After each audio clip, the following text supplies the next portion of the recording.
everybody that is there and that can hear me or see me. We appreciate you all being here. Usually this is not my role in terms of being technical and hosting. So bear with me, and thank you all for just taking the time to join Benita and Deketra today. We have some educational content that we want to share. Some of it you're probably already familiar with.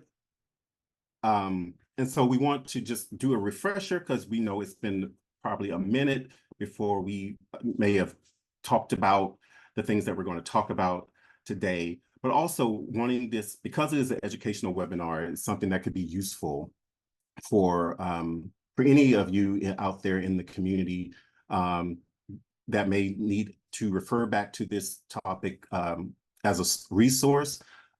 So again, this is an educational webinar, and we want it to be something that could be useful to our community. And let's get started with this screen. Yeah, thank you, Benita. So let me share my screen so that we can get into the presentation and not waste any more time. All right. Can we say, since we clearly don't know what we're doing with the chat screen, with the question and answers, please put them in the chat. We do know how to look at that. We apologize, but we're not sorry. We just don't know. Thank you. Go ahead. Yeah, absolutely. If you have any questions throughout, please feel free to share them, or any comments. We'll definitely share your comments, because really we want, although you come to listen to us, we really also want to hear what you think. So we're going to open up with some introductions. We're going to define what HIV criminalization is. And then we're going to go into a presentation on principles regarding MIPA and racial justice. And then after that, we're going to have a panel discussion between Benita, Deketra, myself. And so whatever questions you have, those questions will be useful at that time that we can raise. We also have some leading questions that we have that will be useful to you all. And so we want to hear from you, and with that discussion, so hopefully that by you joining, that you get something out of it that you didn't have in the first place. And so only way we know what you're thinking about or what resonates for you in this particular webinar is if you let us know. So we appreciate you and want you to feel that you are part of this discussion. All right. So who are we? The United States People Living with HIV Caucus. Excuse me, let me hide this, minimize the screen. United States People Living with HIV Caucus, also known as the HIV Caucus, was formed in 2010 and as a national voice for people living with HIV. Our members are people living with HIV-led groups, organizations, and networks, as well as individual advocates living with HIV. We are a coalition anchored by 6 national networks of people living with HIV in the US. Okay, how do I do this? All right. So I wanted to take this moment that for those that may not be familiar with the caucus, or perhaps you're not a member yet, and to encourage you to become a member, join the HIV Caucus. And so with that in mind, only individuals living with HIV or organizations led by people living with HIV can become members. However, all others not living with HIV who would like to join the caucus, we will consider them to join as supporters. And here is the link to the website, www.hivcaucus.org, //membership. And so if you never visited the caucus's website, we have one, and I would encourage you to check it out if you haven't, and encourage others that you know that are living with HIV or just have an interest in what the caucus does. That would be a great place to learn. So today's webinar is titled Nothing About Us Without Us, People Living with HIV's Role in Ending HIV Criminalization. And again, for those that may not know, the caucus is active partner with the Health Not Prisons Collective, which is an initiative that started back in 2020. So it's been a while now that we're in 2024, which is led by and accountable to the communities most affected by HIV criminalization in the US. And Health Not Prisons also has a website that I should have put here as well. But if you type in the text on the internet, Health Not Prisons Collective, you'll be able to find that site as well. And also we'll be able to provide this as these links and other resources towards the end of this webinar or at a later time when we email our follow-up to all those that are participating today. So you'll see this information again. And so I want to pause right there just to say that because we are part of the Health Not Prisons Collective, which consists of the Caucus, which consists of the Zero Project, the Positive Women's Network, Transgender Law Center, as well as the Counter Narrative Project. And of course, our work is funded, it's being funded, and with that comes some deliverables that we as a collective have committed ourselves to doing. And this particular activity with the webinar series is one of those activities that the caucus has offered to do. And so I just wanted to just throw that out there as the reason why we're doing it. Well, there are many reasons, but that's one of them. And so this is sort of part of a bigger effort. All right. And so our panelist today is going to be Vanita Ray. Vanita is treasurer of the caucus. And we also have I am a former member of the caucus steering committee. And we also have with us Keitra Griffin, who is one of the Zero Project's Justice Institute alumni members. And so we thought it'd be great to have a young voice in this discussion today. And we look forward to hearing what Keitra will share with us as we have our panel discussion. And Keitra is one of the newest members of the steering committee. Ah, yes, yes. Congratulations. Since I've stepped down, I can't remember all who is a part. So I'm glad to know that. Excellent. So we look forward to having other advocates who have come through all the other initiatives, whether it's the Zero Project Justice Institute or if it's the Health Not Prisons advocates. Hopefully, if you stick with us through the series, you'll be able to meet a few of them, or at least learn about the program and their participation through the Health Not Prisons Collective and so on and so forth. So you'll hopefully see them as presenters or hopefully hear about the efforts that they're doing in their program. So I thought it'd be great, because we're talking about people living with HIV's role in ending HIV criminalizations, to do sort of an overview, because many of you probably are already familiar with what HIV criminalization is. I mean, we've talked about it in so many ways, because it's just that dynamic of the issue. But I just wanted to touch on it a little bit for those that would like a little refresher, or people that may not be familiar with it that may watch this for the first time. So we're talking about state criminal laws that unfairly penalize people living with HIV for otherwise legal conduct, or increase the penalties for illegal conduct based upon a person's HIV positive status.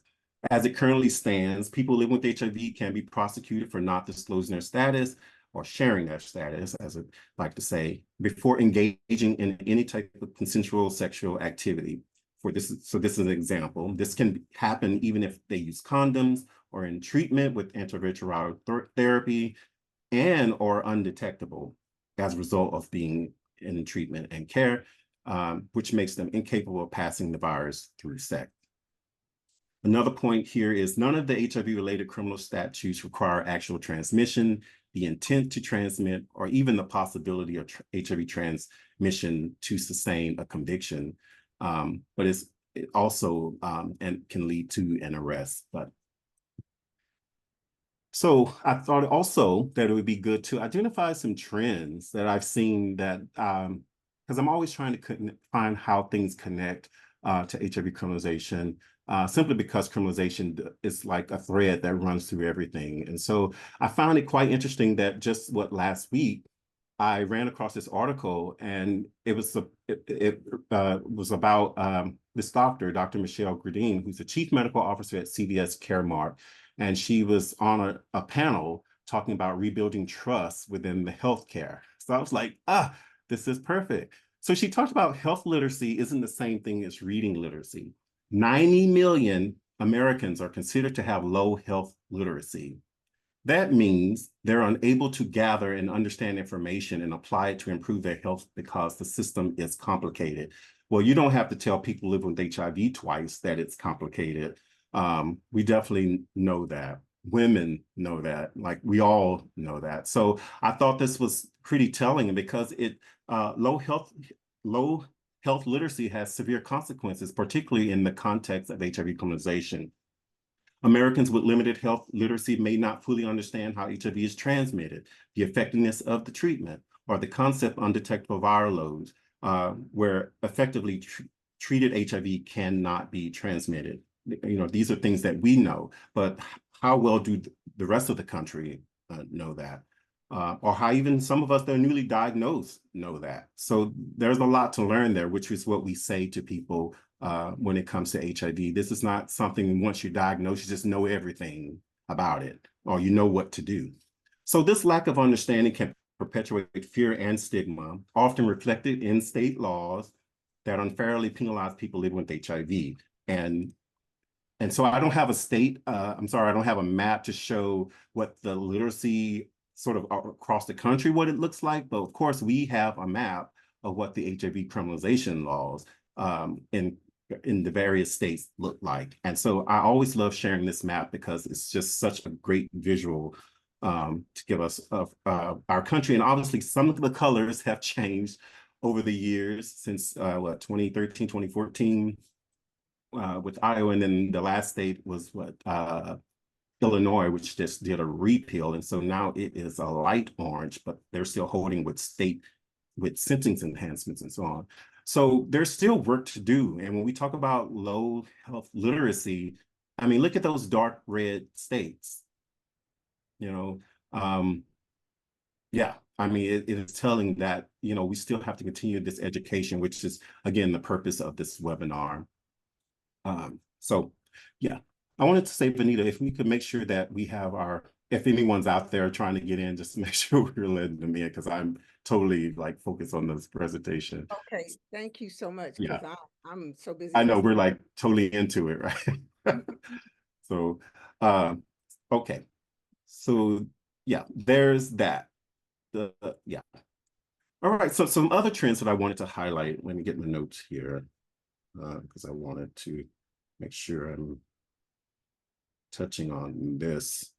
So some other trends is the ending the HIV epidemic, where it's focusing on getting people tested and getting people treated and so on and so forth. And so there's not much teeth put into to address HIV criminalization, even though they're focusing on those jurisdictions that they think that they can again solve the epidemic.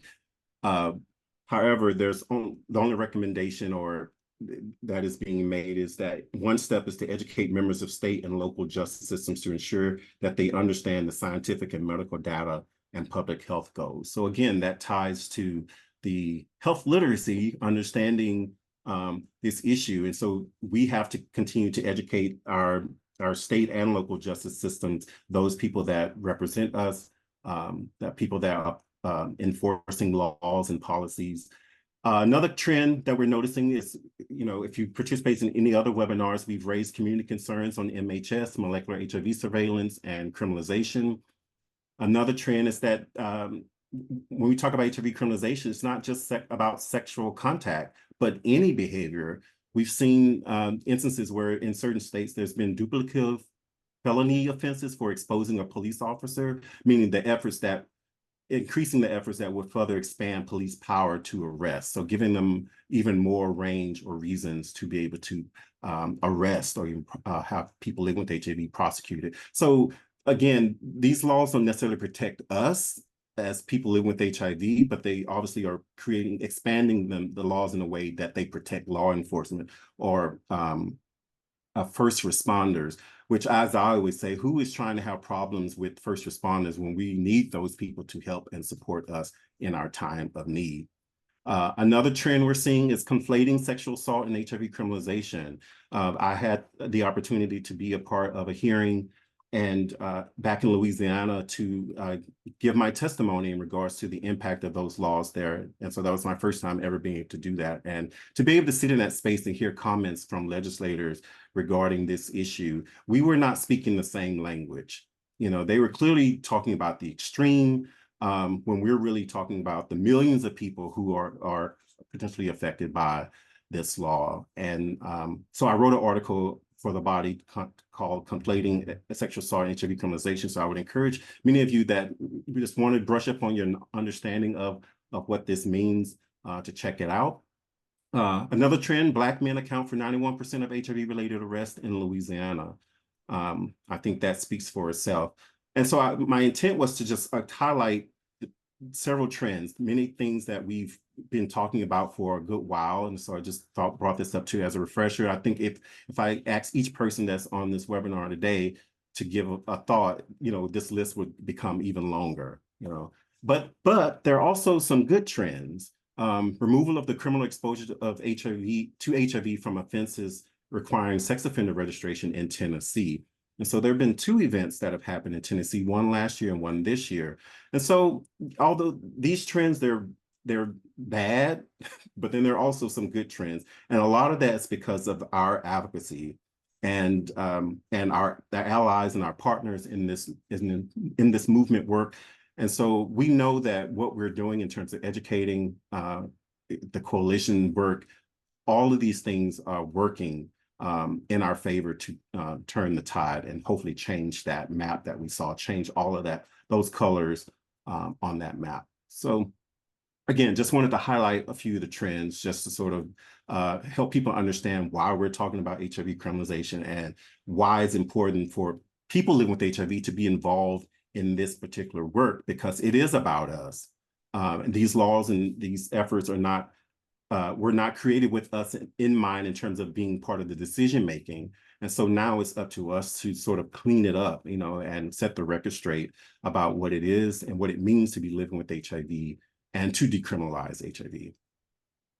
And so why it matters. And so Vanita is going to take over from here and take us through this path of understanding some principles to help guide our thinking, guide our thoughts as we get involved in advocacy, and sort of to remind us, sometimes we need to be reminded and recharged with the things that make us do what we need to do. And so she's going to take us through and help us understand why it matters.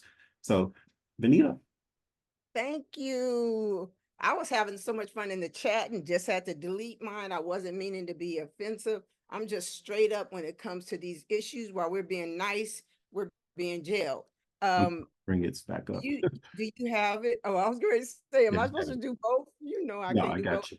So one of the reasons why on HIV criminalization, we're going to spend a little bit of time, and this is real little, we could do a whole series on MIPA and racial justice, is only because those are 2 of the main tools that we have as people living with HIV to be fighting the fights that are relevant to us. MIPA, which is the meaningful involvement of people living with HIV, and it used to say AIDS, so you could say HIV/AIDS, and then racial justice. There is no lie, no dispute that the majority of people living with HIV are Black and brown. And so as a matter of fact, white gay men, and I ain't mad at y'all, do what you have to do, but your numbers are better. Latinx, gay and bisexual men, your numbers are up there too. In the South, where I live in Houston, is really going strong. So in order for you to begin to fight, you need to know how. You need to know what tools do you have, and this is just the beginning. Next slide. Demetrius, Deketra, do we have the Mentimeter ready to I'd love to see what folks are thinking right now. We definitely do. So if we go to the next slide, they can either go to this website, it'll give you the little numbers to put in, or you can scan your QR code. I know some people might be on your phone, so gave both options. We're in the age of technology. Use what works for you. Thank you. Deketra gonna talk y'all through this. Thank you, Miss Sarah. You be preaching over there too. My voice is just louder, but we're saying the same thing. Can someone in Mentimeter can tell if the responses are coming up? Because we need to turn to the question. Well, the questions are in Mentimeter. Tell me, Deketra, how to move. So, Robert, if you can go ahead and click on Mentimeter results. Somebody is asking us to put the link in the chat. In the chat. Okay. Can somebody do that? That wasn't the first question. Was it? No. Wait, which one? The one that's Well, on now? Yeah. was that the first question? Okay, I'm sorry, y'all. HIV is a racial justice issue. This is anonymous. There ain't no right answers. If you know me, pretend like you don't. Because if you know me, you done heard this question before. Come on, we got about 30 seconds.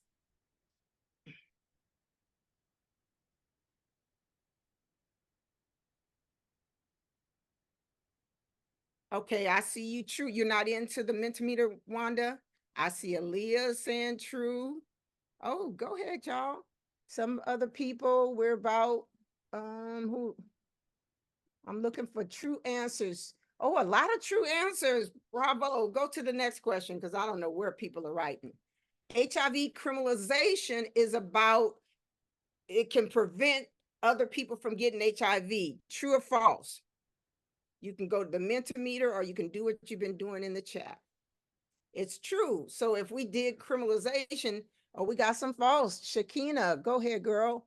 We got some falses in here. Wanda said false. Caesar, oh, we got a lot of falses in here, right? Okay. Thank you all. What you all really about half and half when I look in here. I'm seeing maybe just a few more falses. So HIV criminalization can prevent other people from getting it. So those of you on the call now, just like me, living with HIV, is my job to stop the spread, right? Somebody said nope. Go to the next question, Dakisha. Does your state have HIV criminalization laws? And even though I'm saying that, or does your state use general criminal laws to prosecute people? So we always focus on the state. And I wish that was the only place it happens. Florida does, yes. No longer. Caesar, tell us what state you're in, Caesar. Idaho, Kevin, you know, but Kevin, you've got mitigation. You ain't got no laws. You got mitigation now. Detectable criminal condom. California has reduced it. Y'all got more work to do too. Okay. Most of y'all got some criminalization laws. Puerto Rico. Yes. So this is a concern, and where y'all don't have criminalization laws, I would say you need to go back and look to say, even if we don't have them, are people still being prosecuted? In Texas, we don't have them, but people are being prosecuted. Go to the last one, Georgia. Bravo to you, what you just did. You got more work to do, but it took y'all years to get there. How many of you know what the criminalization laws in your state are? Just say yes or no. And Robert, can we keep this chat? Because I want to see it for later. So yes, yes. Yes, some of you saying no. Tana, I know you know. Josh, you know. Okay. So most of y'all know, which is great. Remember, knowledge is power, but it ain't power unless you use it. Okay. Thank you all for that. That gave me a really good sense of who's in the room. You all are pretty informed crowd. When we first started talking about this in 2015, it wouldn't have been like this. Now here's a word cloud. Deketra, you want to explain it? So far it's showing people have already discussed where we're just asking you to provide a one-word response about how you feel or just regarding HIV criminalization. So Yeah. looking at it so far, you saying stigmatizing, discrimination, outdated, some unjust, kind of our big one, but kind of look toward the side, you start saying archaic, degrading, wrong, horrible. HIV is not a problem. Somebody write, we're sexual beings. Getting HIV didn't turn off the sex gene. Come on. Shit. But let me leave it alone. Y'all know me, or some I don't know. I look forward to meeting y'all. So keep on working on the word cloud. I don't want to take up so much time with the MIPA and stuff, but I wanted to kind of see what was in the room. Ineffective. Wanda, you are so right, girl. Stigmatizing, Kendrick is saying. So we're going to keep the chat, y'all. So for some of y'all using the chat and some of y'all using the Mentimeter. Thank you so much for your participation. Next slide, please. Okay. Okay. So when I talk about HIV as a racial justice issue, and we talk about MIPA, and we're going to talk a little about MIPA, but first, HIV is a racial justice issue. We need to look at these issues around what is race. It's a racial justice issue, but racism and racial injustice is the driver of the epidemic. We don't just HIV gene know, oh, them Black people, let's get them. You know, they don't know that. But remember that race is a social construct. We weren't born knowing we were going to be Black. Somebody invented it to make one person better than the other. It can be tied to a bunch of different things, but recognize the world wasn't invented with the idea of race. And so that white folks are this, or Black folks are this, or Hispanic folks are that. It tries to explain the difference. And some of y'all, I've heard them try to say we less this or we more that or whatever. But it ain't a creation we made. It's not a biological fact. It's something folks made to stay in power. So just remember that. So a lot of times you might hear me say race. I'm really meaning racism, because race itself is a benign concept. But I have a brown pen. It don't do nothing but paint brown. It ain't bad, good, it's brown. Next slide. But but let's be clear, racism. Now, you hear a lot about reverse racism, and I have two words for power. I have power with the big P, which we all got, and I have power with the big P, like the Supreme Court. If somebody has the power to say you can't live there, or what school you should be going to, or no, you can't get married, that's power with the big P. So prejudice, which is a fear or a unjustified fear or dislike of another group of people, plus that power with the big P, ends up being racism. Reverse racism, if I ain't got the power to keep you out this apartment complex, don't come to me with that reverse racism. We got to have the power with the big P. And let's be clear, it's about power. What you see going on in DC right now, folks are looking at the sky saying, no, what did he say it was? It's purple. It's purple. Because people want to stay in power. It's about fragility. Folks think we did them so wrong. If they get power, they're going to teach us, they're going to treat us just as bad, when most other communities, it's not in our nature to do like that. Next slide. But remember, racism plus power. So I want to talk a little about, I say HIV is a racial justice issue. I've been part of a group called HIV Racial Justice now that I'm not on anymore. And there's a lot of definitions for racial justice. This is one we use in our document called Declaration of Liberation. Kevin Lish knows it. Tana Prada knows it. We spent a whole bunch of time coming up with it. It was about 15 or 20 of us. It's the collective practice of people of color and allies. We recognize we can't do this by ourselves, similar to criminalization. We can't end it by ourselves. To identify, first you got to know what it is, dismantle and heal from the many external and internal harms of structural and institutional racism. When someone tells me, well, Black people can be racist, well, we were taught that shit from before birth. It is the way to get ahead. Don't knock a Black person for doing that. Be careful of them. Okay. This practice invites us to collaborate across communities of color in service of dismantling and building power. So if you take something down, you got to build something up.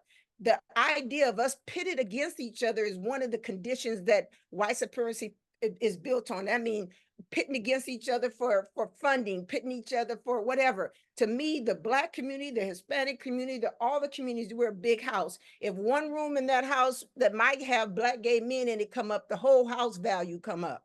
We got to stop doing that. That is not our role. We believe in abundance, not scarcity. So stop making them pick like that. If you got 100, then give us all 30. Next slide. But remember this, and this is a document. If you want it, we'll give it to you. Now, here's where we're trying to collect an equality, but equity. We're talking about fairness. If all of us get one crate and I need 3 to see over the fence, equity recognizes where we start from, and it gives us what we need to compete. Equality just says, just let them all get in, but there ain't no wheelchair access. That's not equality. That's not equity. That's equality. But I want you to remember, if you don't remember nothing else from here, HIV is a racial justice issue because it's relevant to service delivery and policy. It disproportionately affects Black and brown communities. How can we sit there and pretend that it doesn't? and let other people talk to us like it's an equal disease of everybody. It is not. It's a disease of access. It's a disease of injustice. The social structure drivers of the epidemic are rooted in racism, classism, discrimination. Poverty is one of the greatest predictors. We know that more white people are in poverty than Black, but their experience is still different. Their experience is still better than Black folks in poverty. Limited access to culturally competent healthcare. We're not talking about going to the neighborhood. We're talking going to the doctor who's located in the neighborhood. Don't go in there talking shit you want to date. All roads lead back to race, y'all. All policies, services, and funding decisions have an impact on all people, either negative or positive. There's no such thing as race-neutral laws, especially for poor people and people of color. If there's a street stoplight and mostly Black go down that street, we're the ones getting the most tickets. But when the bill was written, there wasn't no race in it. So racial injustice is the key driver of the epidemic. And if you stop talking that stuff about, oh, it's all equal, it's HIV, no, it's different the way we have to show up, and it's different the prevalence in our community. Go to the next slide. I know I'm probably over by now.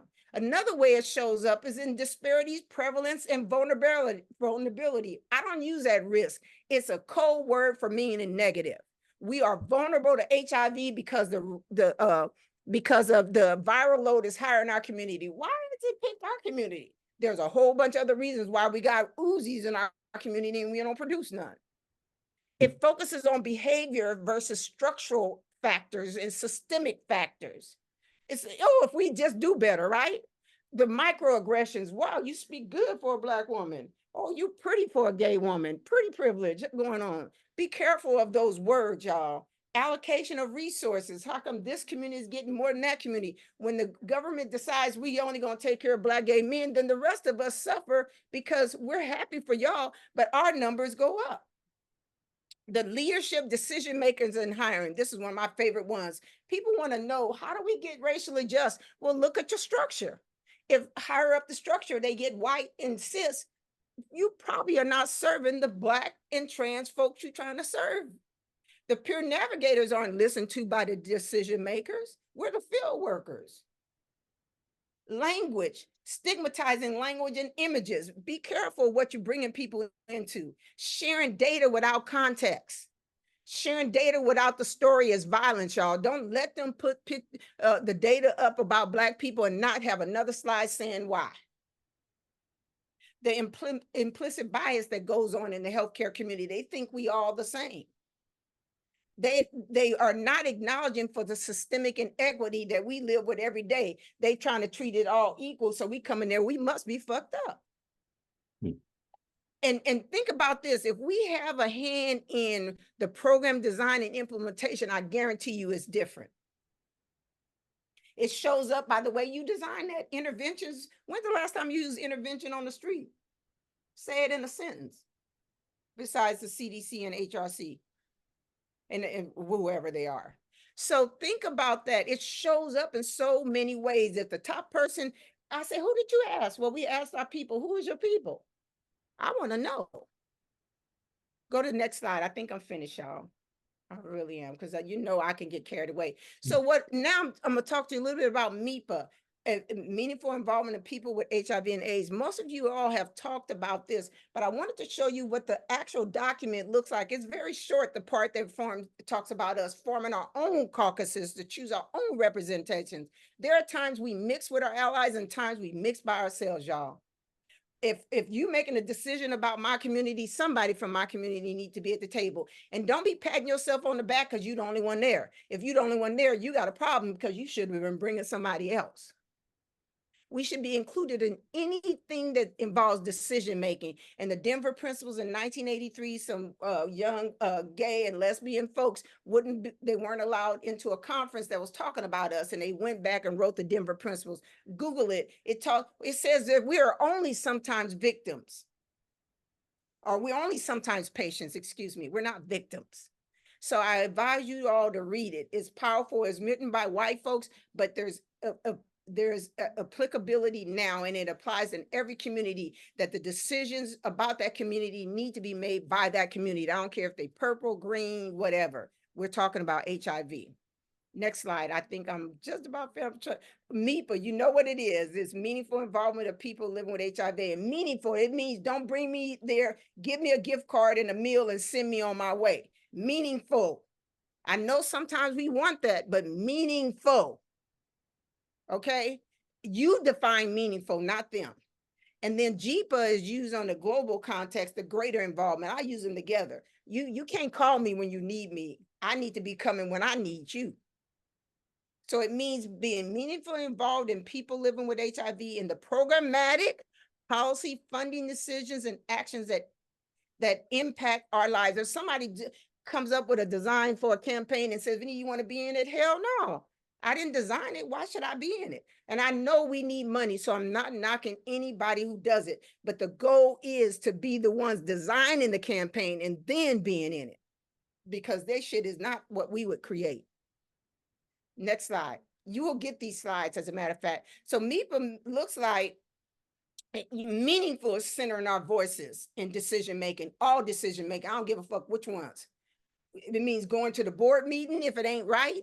It means recognizing that we are the subject matter experts. That has value. Don't come in there for a gift card and all that shit. If you want it, that's fine. But our subject matter expertise has value. People get paid for that every day. We want to be compensated. They want us to come tell our stories. That's emotional labor, y'all. Don't do that shit for free. Everybody's sitting in there getting 5 and 6 figures, and you up there doing it for a $50 gift card. That's emotional labor that I got to relive that shit. I don't tell my story no more unless I choose to. Recognizing the important contribution that you have. When I did a leadership program over 5 years, my folks saw every HIV movie that there ever was that showed the power of people living with HIV. How to Survive a Plague, and the band played on Mississippi South, the War on Wilhelmina. Everyone, I wanted them to know the positive contributions. We were never just a consumer. We were always a participant and a leader. So know that. Go see those movies and recognize cabs sometimes are tokenism. If you get on a cab, make sure you get on there and tell them some of the things you want. Don't go just sitting and do what they want you to do. Use that seat for power. Don't use that seat for lunch. Okay, and I also say that the hiring staff should look like the community. If the hiring staff don't look like y'all, we need a meeting with the board. Next slide. I might have missed some questions, but I keep thinking I'm finished, y'all. I'm sorry. So, and if people practice true MIPA, there's fake MIPA, there's people's ideas of MIPA, there's a continuum of MIPA. Nobody gets there overnight, but the services are better. Their relationship with the community is better. Stigma and discrimination is better. The services, the programs are better. They're sharing power with the community. You don't walk in there disempowered. And they remain relationships of trust. And that's what they need. We don't need their trust, they need ours. Next slide. We should lead decision making. I wish you would call me after you made a decision. I know. So one of the things I wanted you to recognize that today, whichever one you want to do, I just want, MIPA is bigger than what those initial people thought of white gay men. It involves gender identity. It involves race. It involves those intersectional issues you sometimes think you got to leave at the door. Your religion, your class, your sexual orientation. These things affect them and they affect you. Don't leave them at the door. Take them with you and teach them. I think I'm done now. Yeah. And I ain't got nothing wrong with a gift card, y'all. Get the gift card, but make them work for that damn gift card. Say, okay, now we got a gift card. Tell us what you're doing, and we'll tell you what we don't like. I quit. I'm done. Thank you all so much. Thank you, Vanita. That was really great. And I mean, you saying all that back to me reminded me of that time when I was in Louisiana and for that hearing. And I remember leaving there as I'm trying to advocate Yeah, for. I texted you that day. Yes. Yeah, why the law is bad, what happened to me. And it seemed like after that particular session of that hearing, that what I said or my experience was is like I didn't matter. Yep. Like I did not matter. In fact, I think that some of them might have thought, well, good, the law is doing what it's supposed to do, you know. Oh. And so I would say that all that you just spoke, I needed all of that day after attending that hearing, because the whole humanity who we are, or who I am, it's like it all left me. It left my body. And I just remember leaving there just feeling defeated and disgusted and just horrified that there are people making decisions about what happens to other people.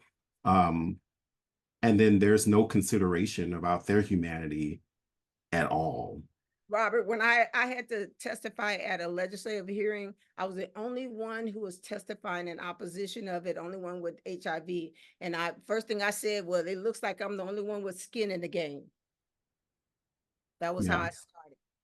I was in tears before I finished for 3 minutes, but I'm the only one with skin in this fucking game.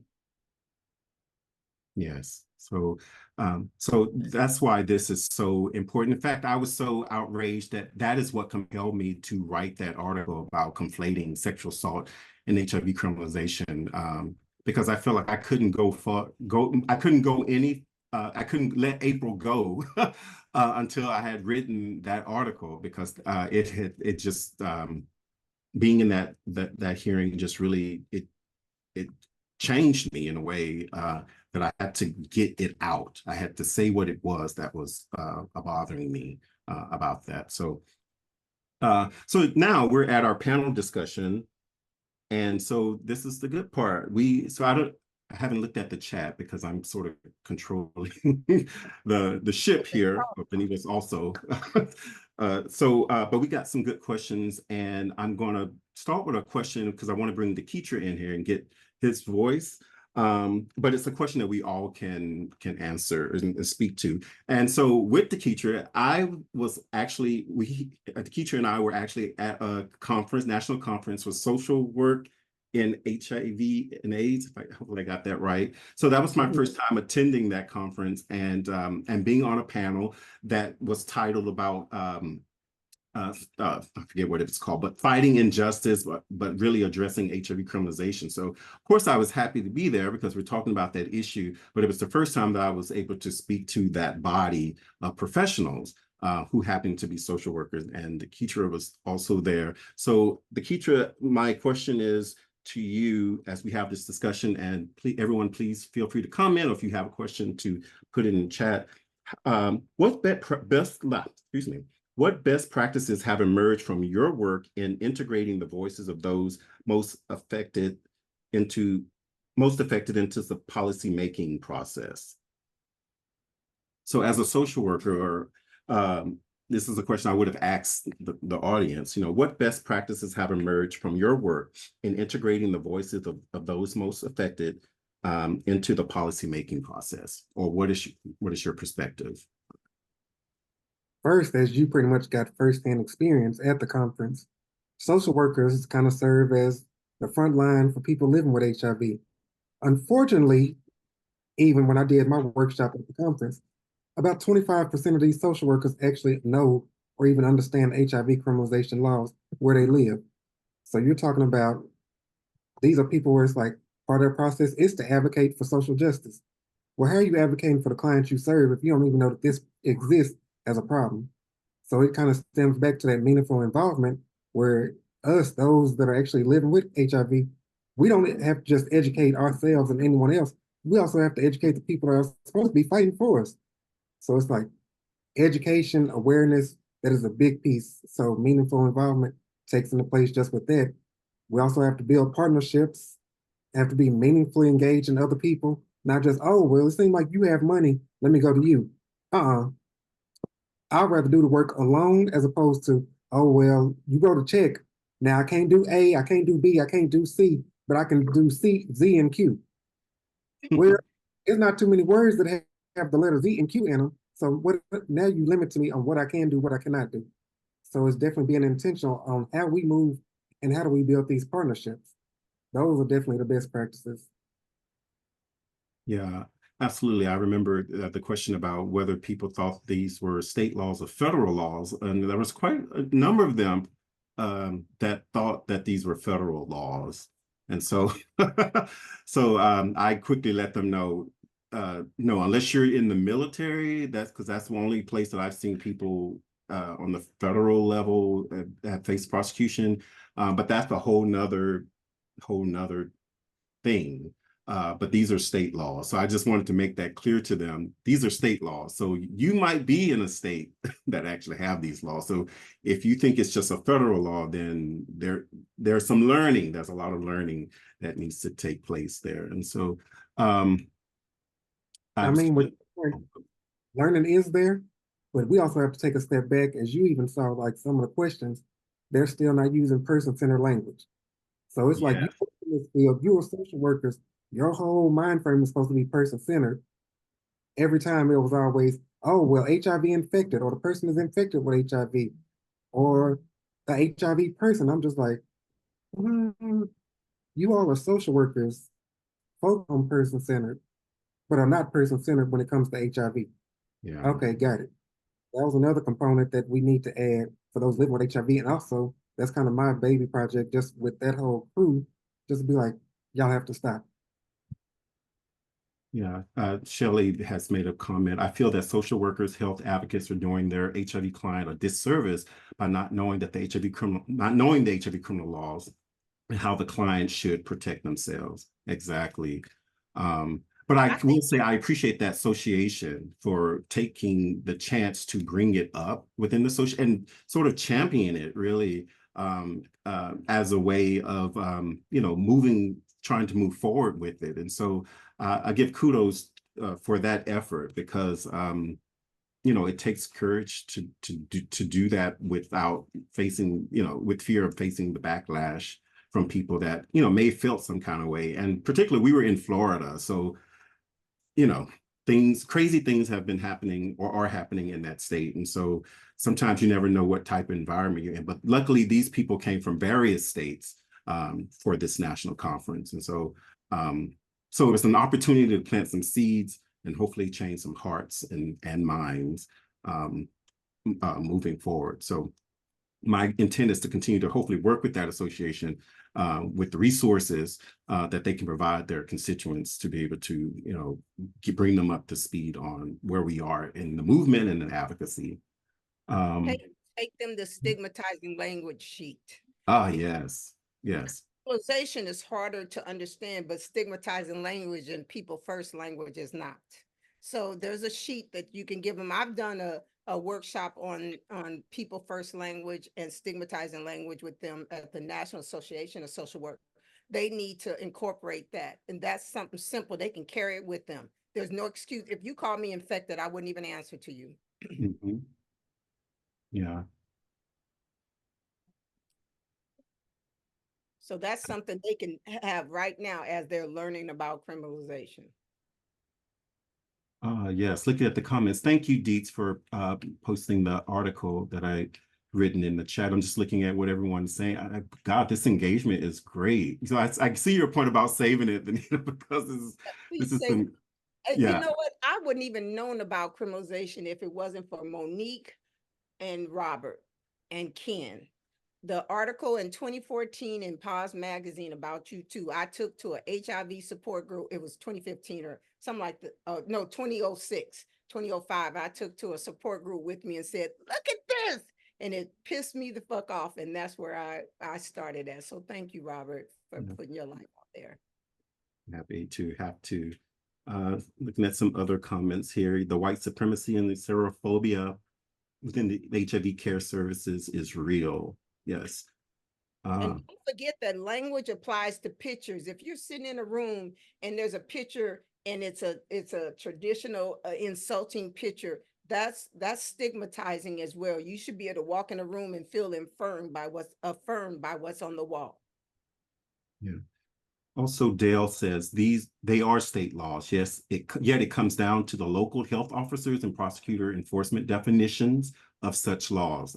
That's the key. Yeah. Here in Washington, we did update the laws in 2020. All right. So thank you all for these great comments. Like, keep them coming. Here in Kentucky, they keep us separated. I cannot find my community to form a coalition. Yeah, and thank you for sharing that, because that's the feedback that we need to know, so that as we're strategizing as like around HINACs and things like that, we want to be mindful of places where people may be having struggles with their coalition building or connecting and so on and so forth. So we can try to work out some solutions help make it possible. And speaking of that, so Ryan, thank you. That was going to lead me to my next question about what barriers do people living with HIV face in leading advocacy efforts, and how can these barriers be overcome?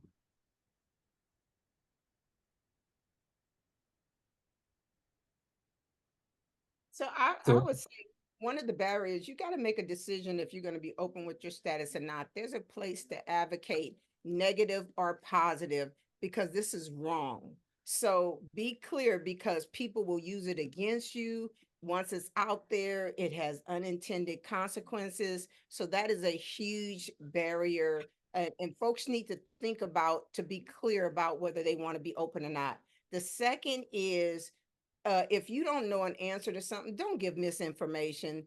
Tell somebody, you will get back with them, because it's complicated subject. It really, you know, even people who've been doing it for years got to go look up stuff because it's unclear. The second thing, a third thing, if you're going to be arguing about criminalization and criminal laws, go talk to somebody first, because there's too many ifs, ands, or buts, or unintended consequences that come from arguing the science in a criminal law context that hurt us all. Okay. Yes. So be careful and learn the laws in your state, because you can't be over here talking about me and mine and say, oh, we don't have a law, so we don't have nothing to do. That is a lie. I guarantee you there's something to do. Yeah. Also, I wanted to, I was asked this question yesterday on a podcast that I did about the barriers. And I think my response was kind of to the point Vanita made about MIPA, sharing your story. Sharing your story is important. It is an important piece of advocacy. In fact, storytelling is the strategy. It is the strategy. However, a barrier could be that you could just sort of get boxed in that. And what I mean is that you may not, we advocate for you being the subject matter expert because you're living the experience that people are advocating around and creating policies and laws around, and so on and so forth. So the barrier could be just not being seen as, you know, taking the credibility of being the expert, simply because we're sort of boxed into our story. So we have credentials, you know, we're leveraging the power of our lived experience. That is a credential.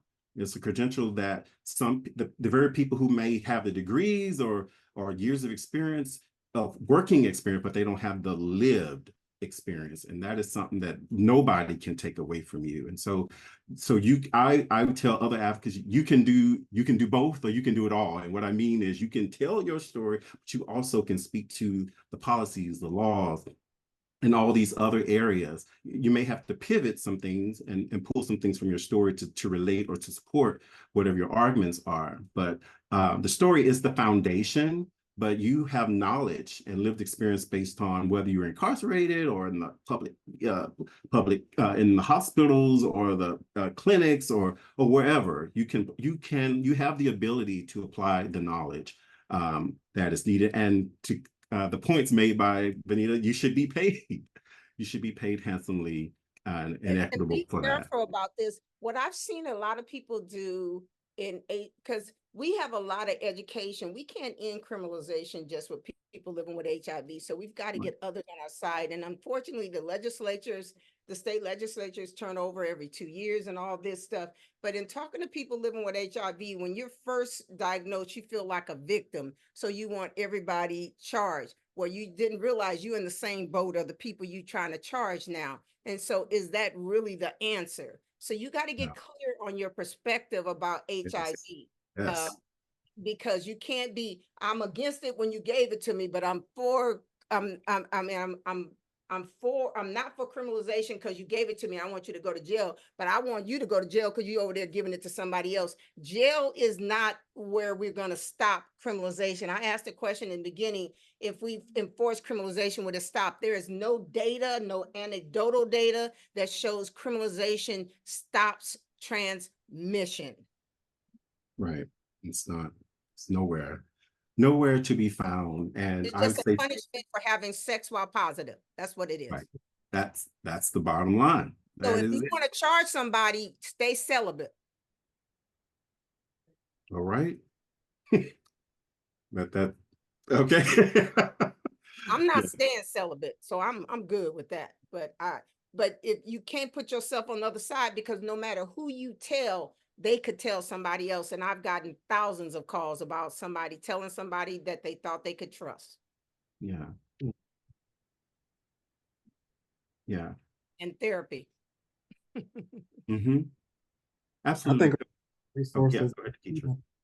when Vanita mentioned kind of picking a side, once you get to that journey, a lot of people, once they finally figure out, oh, I've accepted me living with HIV, or I know which way I'm going to travel with HIV. Some people are just like, oh, I'm living with it. That's all I need to do. As long as I'm living with it, I'm fine. Other people are like, oh, I've been through things. I've seen different things. This cannot continue for other people. Like at a point, that's kind of where I'm an advocate, where I'm like, the things that I've went through, people do not have to go through what I went through. I went through it because there was nothing else available. But taking that as opposed to when people ultimately decide what they want to do, the lack of resources comes into play.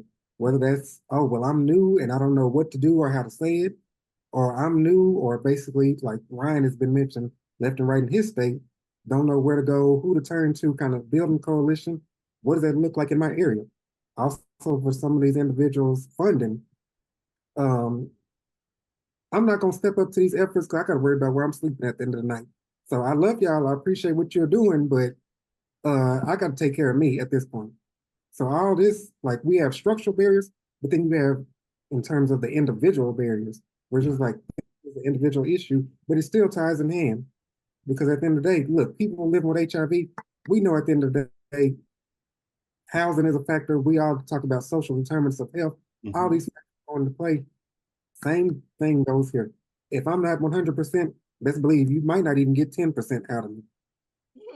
That's real. That's real. And those are real barriers that we face that if I was to share with anyone that wanted to get involved in advocacy, like those would be some of the first things that I would share with them to be mindful of as you engage and get involved in the work. You know, hopefully you still do the work in the way that is reasonable for you, but understand that you might have some of those challenges. And it's a nice segue to this question that Michael Scars has said. What are some things y'all do to avoid internalizing the bombardment of stigma in a way that allows you to keep fighting? No, that's a very good question. You know, after I've sat down and sort of allow myself to feel the things that I need to feel, if it's something that really sort of penetrates me, even, you know, just a little, because most things that our people would say just kind of roll off my back. But, you know, there are times that things have sort of pinched me a little bit. And so once I heal, allow myself to heal from that, you know, I come back even stronger. And one way is to be transparent about what I felt.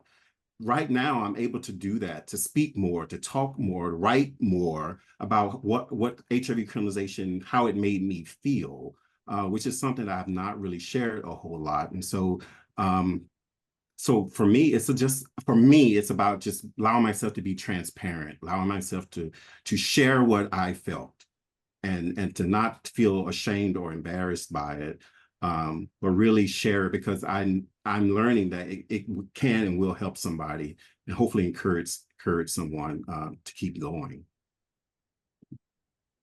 So the way that I deal with it is I continue to fight. I'm never tired of fighting as long as there's some injustice. It could mean showing up at a panel like today. I wasn't feeling that great, but when I got to talking about an issue I believe is unjust. My daughter asked me one day, Mom, why should I care about criminalization? I said, because your mother, who's a lawyer and a law-abiding citizen, somebody say something and I go to jail. She went, what? And it became an issue to her. Um, I fight at the Ryan Wright level. They don't do that much. I fight at the Pacha level. I am giving comment and feedback everywhere. I am giving input on the laws that need changing. The Department of Health don't change laws. The laws happen at the state legislature. Mm-hmm. And I started something in 2019 called the Strike Force. And one of my goals was criminal law, because every 2 years I would have to fight against a criminal law coming out, even though we don't have criminal laws. But that was because the people in '94 just did it. Every other year, somebody is trying to bring a new one, so it ain't over yet, or trying to ameliorate or trying to mitigate what's going on the South, or get educated, work with Democrats, come up with creative ways to do it. It ain't over till it's over. Ryan White used to require that states have criminalization laws in 1990. Well, they got rid of those laws, and states still are holding on to a law that serves no one. Yeah. So yeah. I continue to fight, and I don't get tired of fighting, since HIV is a lifelong disease. That's what my fight gonna look like. Yeah. I told him I can't quit. There's just something in me that wants to keep fighting, and so I just can't help it. Is what I have to do. It's injustice. Yeah, the injustice, definitely, which is the underlying reason why I'm doing this, because I saw the injustice. This is an illness. We replace pills for jails, pills in hospital for jails and cells. And I ain't never seen a rich white person go to jail for HIV. That part.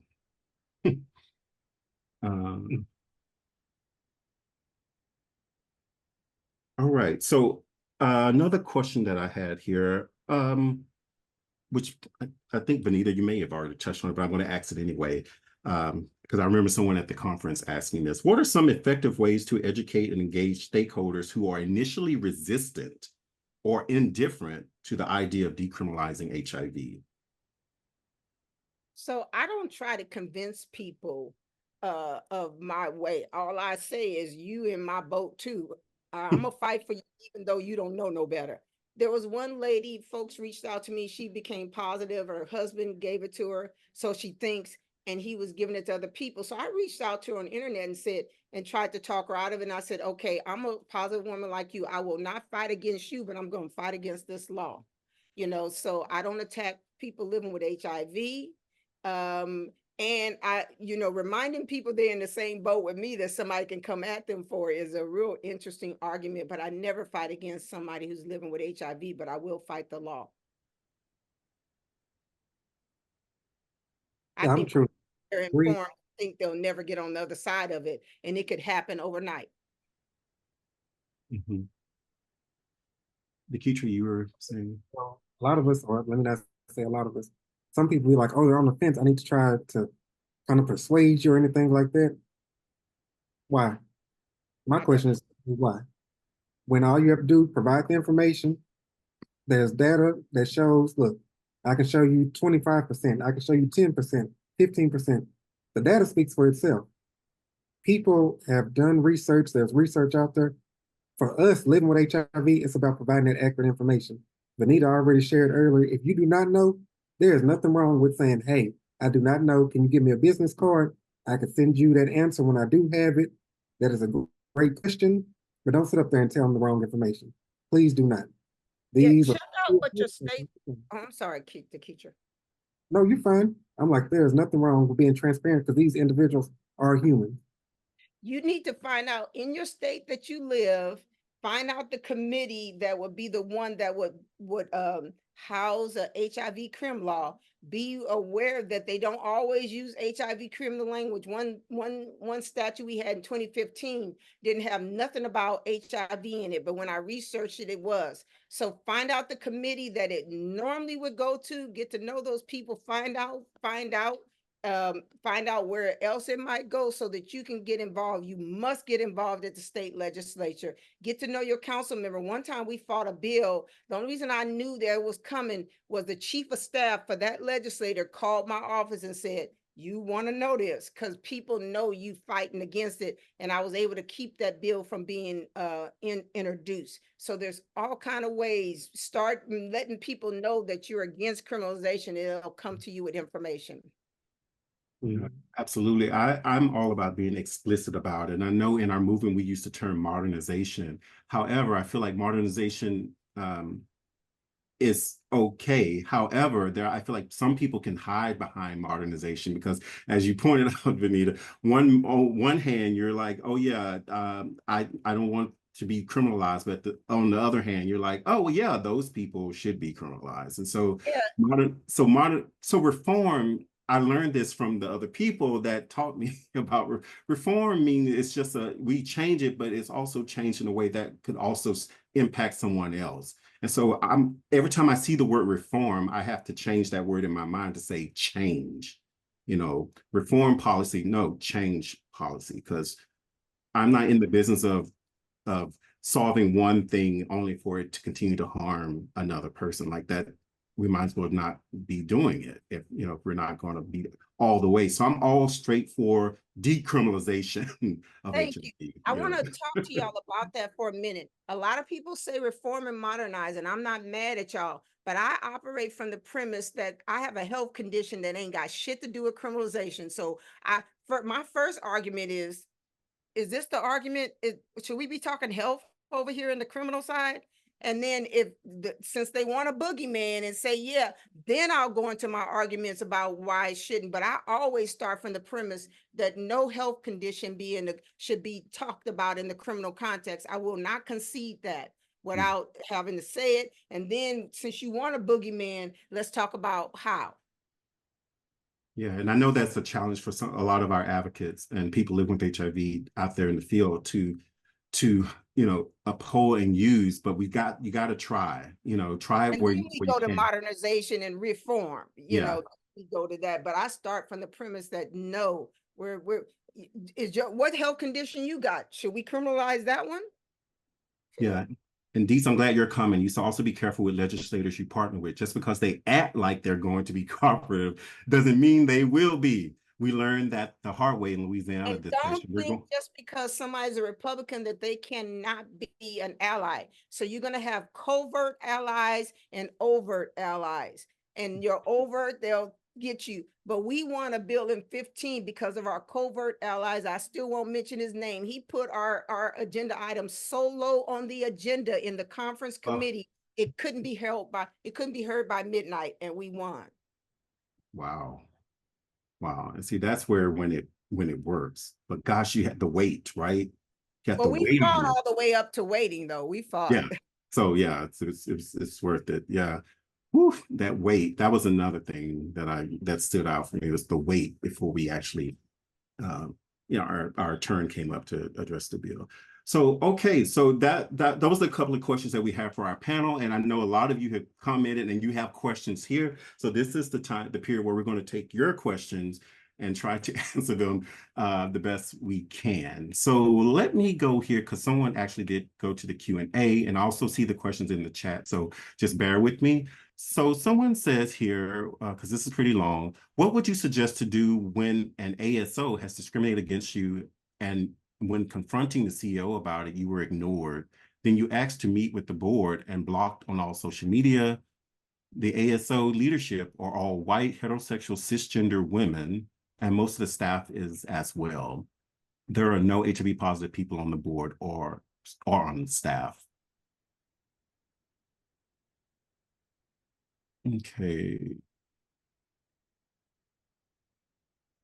I'm not sure how to answer that question. I mean, it's really detailed, but I think we need to have more. So we're going to save all this. And so anonymous attendee, if there's some way you can reach out to us, I would love to be able to answer your question, or at least provide some sort of support around it. Yeah. So I would tell you, I would start at the Ryan White Planning Council doing public comment. I would write me a letter to our HRSA project officer and copy everybody in the world at the clinic, even the board of director, and include everything about communication I've had with them. I don't have no, if you have fear, you're in the wrong place. If you don't have no fear, because you could just go somewhere else and get your services. But if you can't, or if you want to fight this, I would go to Ryan White first and put it on the record. And then I'd write me a letter and follow whatever grievance procedure that clinic has. I would follow it. Yeah, definitely put it in writing. That's for sure. Grace says, should we hold HIV conferences in states whose HIV criminalization laws are harsh and archaic, is this not high risk for attendees? Well, actually, we've had a couple of HIV is not a crime training academy. We had it in Iowa, we had it in Alabama. Am I right saying that right? Alabama, Virginia, Indiana.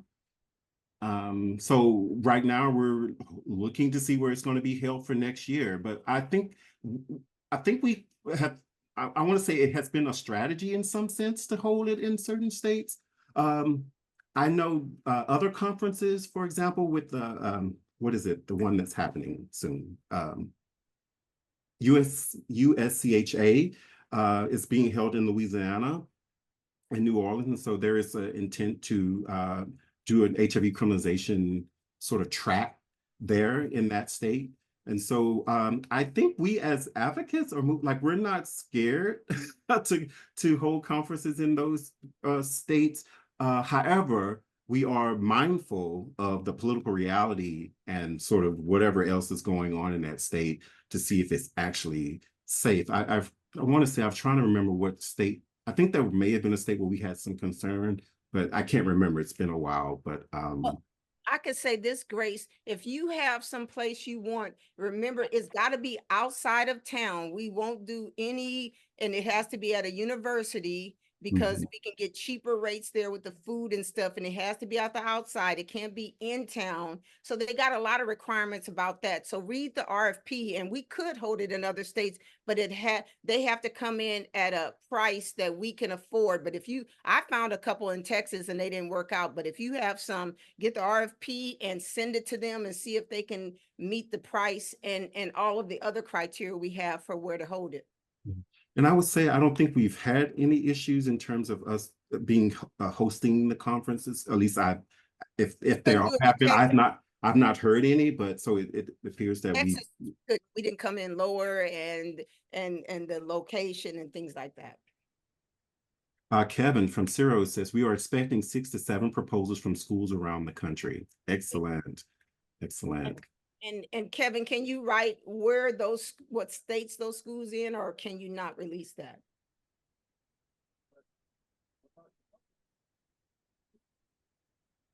Okay, while Kevin's answering, Benita, I thought I saw other questions here. But I can add to that, Robert. Like, go ahead. In Florida, we've been in New Orleans before as well. We recently did Florida, like holding HIV conferences. You get with local law enforcement, you get with mayor, you get with city officials that you are with, and kind of see just what do they spearhead on. Like in Florida, the biggest thing, a lot of people are like, wait a minute, y'all going to Florida for HIV? A lot of people are like, I don't know about that. Black individuals were like, y'all going to Florida? I don't know about that. I don't know about that. So it was also talking with law enforcement, talking to city officials. How can this space be safe for our people? And then once we had that information, look, this is what the city said they're going to do. This is what law enforcement said they're going to do. These are different safe areas to go to if you do happen to leave the conference area. So you're making a safe space for different people. So that way it's just like, okay, not only can you attend, but you can also go outside the conference. If you just, like me, it's hard for me to stay in one area at one time. So create these different avenues where they can go to where it's just like, okay, I do feel a little bit safe. Y'all are actually promoting as opposed to, oh, that sounds like a wonderful place. Yeah, let's go there. Check. No, this is a safe, bold space and brave space for our attendees to attend. Yeah. Now that I've thought about this, I think Alabama for me was probably one of the states that I had a little just a little like, oh, okay, let's see how this will go, but actually it turned out okay. Yeah, it turned out okay. Kevin did respond. Kevin says, so far, Ohio, North Carolina, Kansas, DC, Georgia, there's 2 schools in Georgia came to mind first. So those are interesting. Interesting states. I think Ohio is on there because of the pandemic. Remember, we were supposed to go to Ohio and we didn't get to go because of the pandemic. Okay. So Yeah, and Ohio has a coalition there on the ground, so so that would be ideal. Even Louisiana would be ideal. Georgia, yeah, Georgia would be ideal. Um, oh yeah, Shelley, these conferences are normally held in the summer. So yeah, never in the winter, but usually in the summer, in either the month of May or June or either in May or early June-ish. So, but it also depends on that school's summer schedule. But so far they've been held either in the month of May or June. What other questions here? Deet says, I wonder if we could use USCHA as leverage to pass some kind of local ordinance that Orleans Parish refuses to enforce the law. I mean, hey, I'm all about anything is possible. Anything is possible. Wanda says here, the main thing to be aware of, be cautious with sexual hookups, that state laws will impact your encounter. Yeah, definitely. These are things that we try to share with attendees to be aware of when they're coming to the conference, or at least the HiNAC conference, that is. Any other questions? Do you all see questions? I'm trying to catch them all. Mm-mm.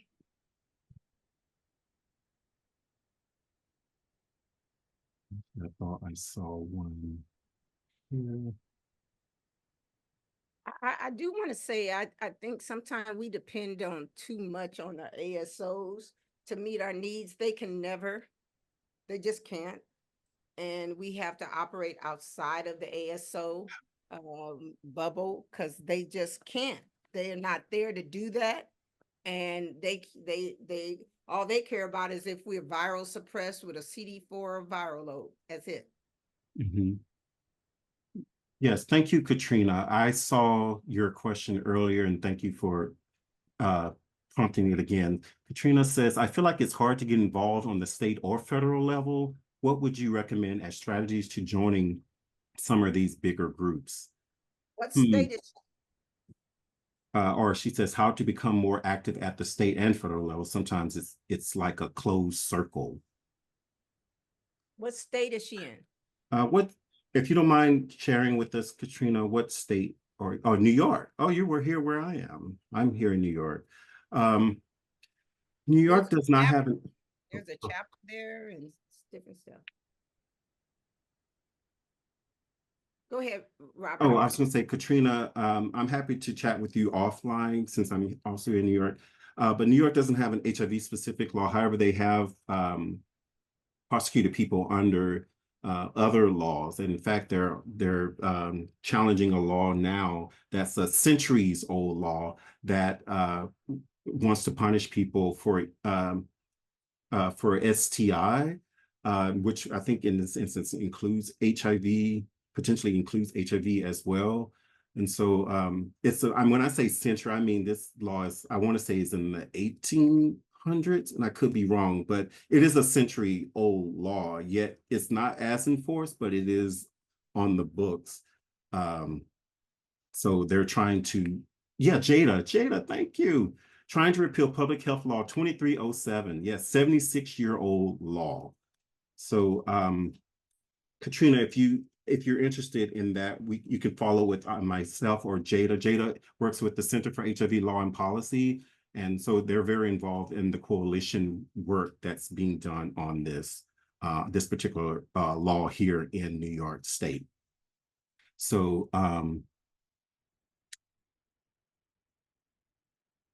but as far as federal, we have tried to advocate for repeal HIV legislation. Representative Barbara Lee has introduced this several times over a decade, and it's one of those things that we champion because you never know when the moment where things can happen. But with the Congresses that we've had for the past decades, it's been really a challenge to get some movement on it, although bills have been introduced in the Senate as well as the House at one point.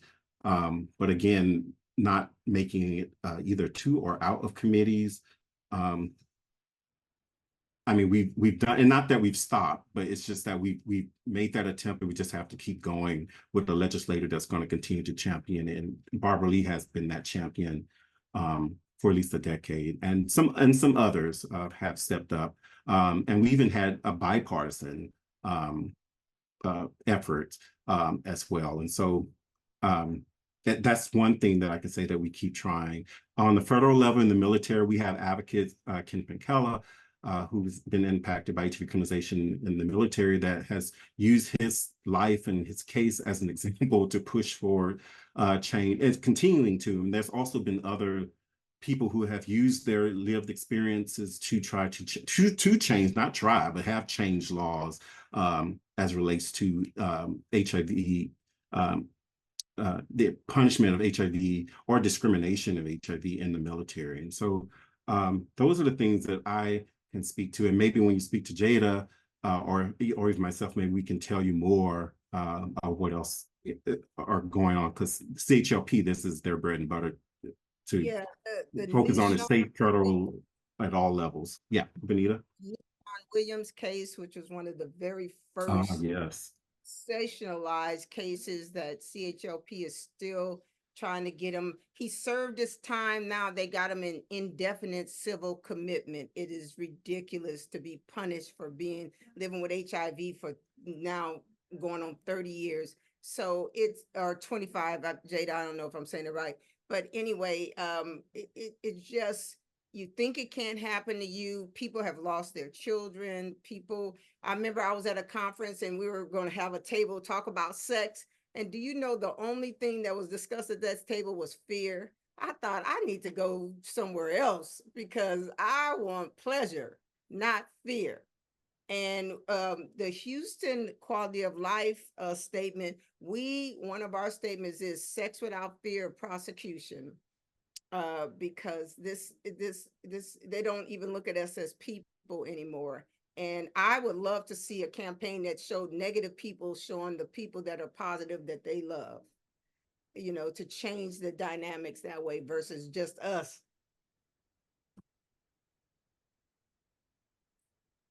Yeah, so I'm just putting in the chat some links to some resources. Since I'm going to show my screen, I want to go ahead and get these there for people to. So what I'm putting in is that Be a Volunteer with HIV is Not a Crime National Training Academy. They're in the planning process, and I apologize that I did not check in Zero to see where they are with intake of volunteers. So the form is still active, and so I'm providing the link. And so if you want to be involved, or want to see what it takes to get involved, go to that link and fill out that application, and Cyril will follow up with you regarding the different work groups that are available for people to sign and join. What else do I have here?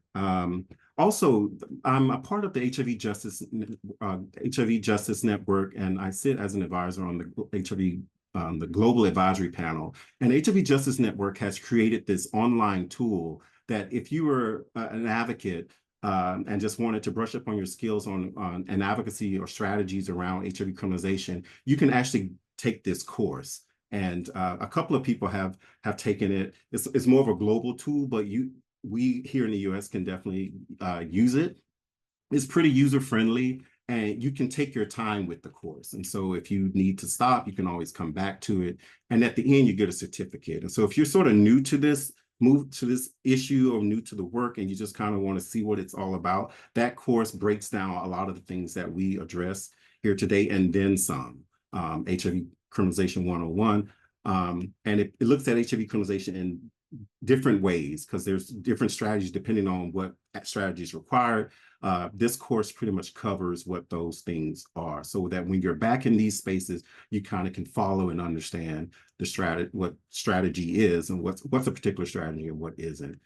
So I encourage everyone, it's free, it's a free course, and you can take your time with it. So if you're sitting at home on a Saturday and you're just like, I just want to read something and and go through it. Test your knowledge.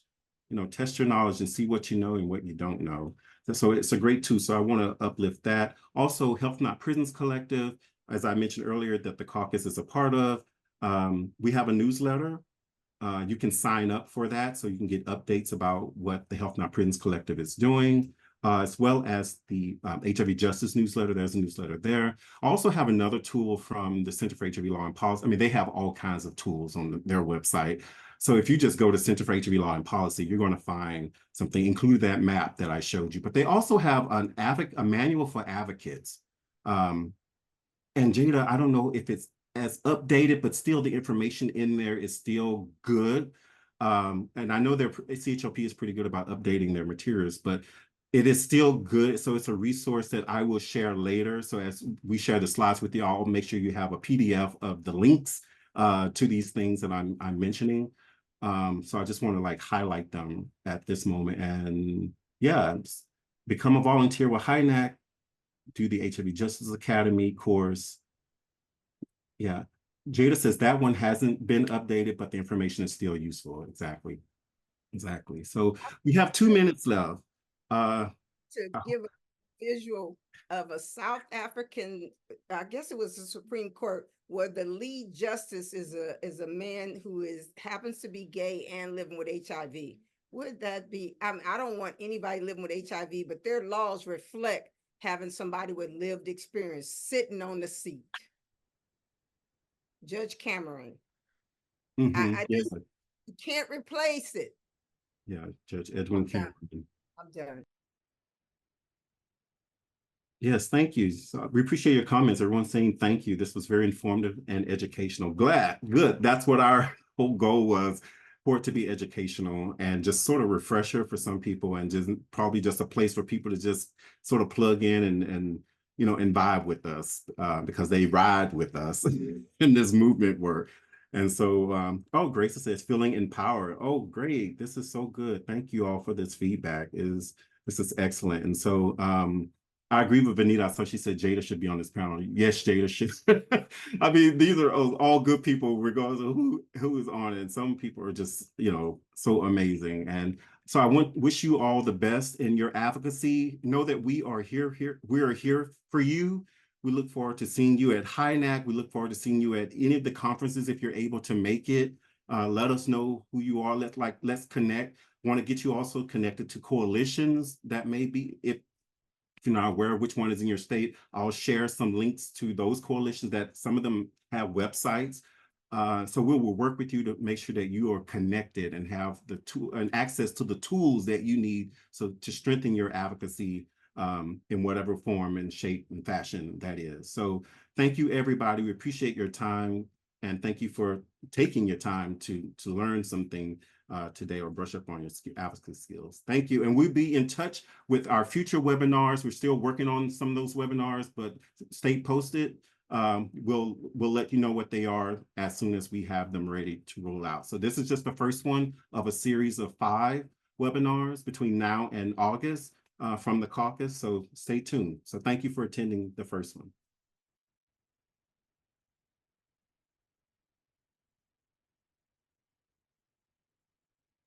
Now wait, Vanita, you on mute the entire time.